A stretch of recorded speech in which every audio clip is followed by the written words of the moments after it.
sense it.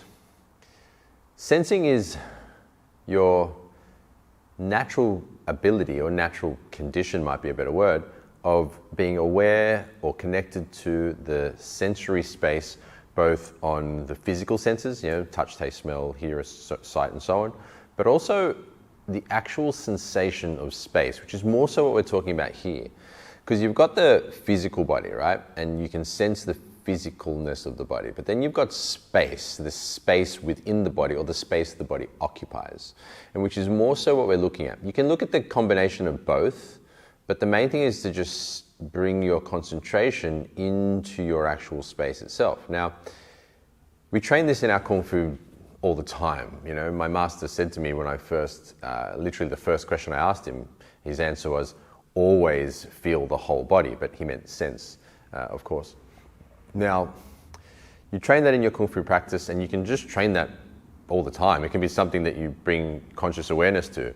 The simple exercise of making the intention to do so, or that term segment intending from the teacher Abraham Hicks. They talk about segment intending, setting intentions for segments in life. That's another way you can do it. Because what I'm getting at here is we want to get good at sensing our space as it is. You want to start to bring your alignment with what is on a sensory, so sensing the body, on a frequency, on a vibratory level, noticing what's going on within your area. You can think of maybe even your aura, if that helps for you, just thinking of like an egg-shaped oval, sensing that space so that you can be with the reality of your experience. Not caught up in the thoughts and the emotions that come along with the experience of life in regards to letting go. Meaning, if it's something you want to release, we want to avoid getting trapped in the thoughts around it. So some experience, someone might have betrayed you, or you might have lost something, or some experience may have been unpleasant for you historically. Rather than going into the stories and playing over in your head, oh, I should have said this, or they shouldn't have done that to me, and getting caught up in that part of oneself. Because if we do get caught in that part, then it's like a spider web or a spiral, which kind of traps you inside that web, pulls you into that spiral, as opposed to being able to free yourself from it.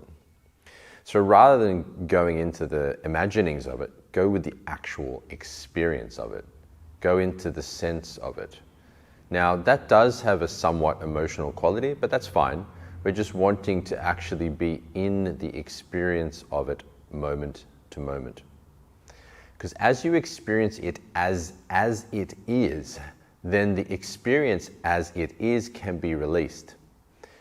If you're trying to figure out why this problem occurred and how, and trying to wrestle the past to the floor with your mind as to getting them to do what you want then, or to somehow change it by thinking about it, you're using the same tool that created the initial problem to solve the problem, which makes no sense, because you're actually deepening the problem through thinking about it with the problem causer, so to speak. The problem being the way you're perceiving it, the way you're looking at it, the way you're mentalizing and mentating around it is perpetuating the problem within your experience. Whereas the sense of it is just the actual reality of it.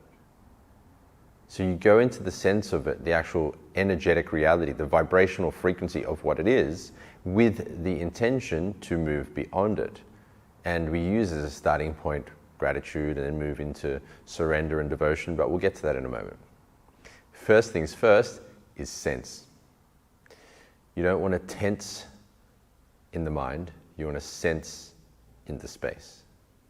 You don't want to get tense in your mind and emotions, you want to sense in your space and your frequency.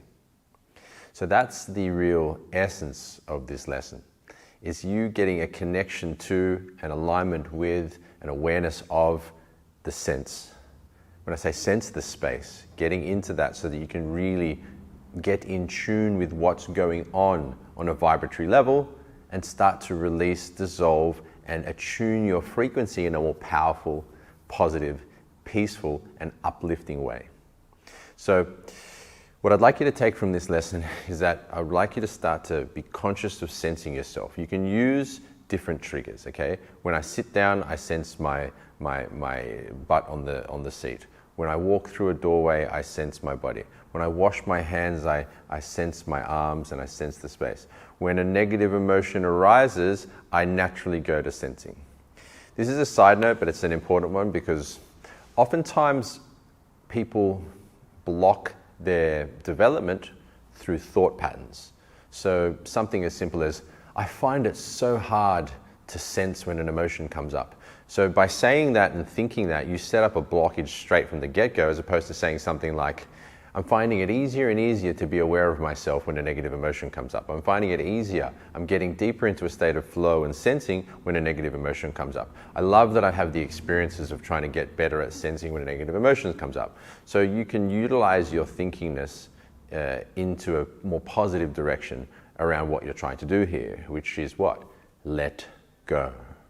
Let go of the blocks, right? This is the whole point of this lesson and the ones around it, to be able to facilitate the letting go process. Now,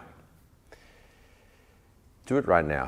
As we talk, bring your awareness into the sense of the legs, right? So you can, as we talk, you can be sensing your legs. Then as we continue to talk and as we continue to discuss here, you can sense your torso and your arms. Then as we continue to discuss your head, your neck, your whole space. And as we continue to discuss here, you can sense the whole space around you. So your attention can be on yourself and your space and your sensing whilst you function in life. So you don't have to actually segment this outside of what you're doing in daily living. You can literally go to work and just make your intention to be, I'm just going to sense my space and be aware of myself throughout the day. And you'll find that your body does, and your mind still does all the things that you need to do. Because a big part of the human experience is that the body does and the mind thinks in accordance with our intention. But that's a whole different lesson. But what I'm getting at is that you can focus more on sensing without worrying that you're going to get things done. It's not like you're going to be, brain dead and not do anything.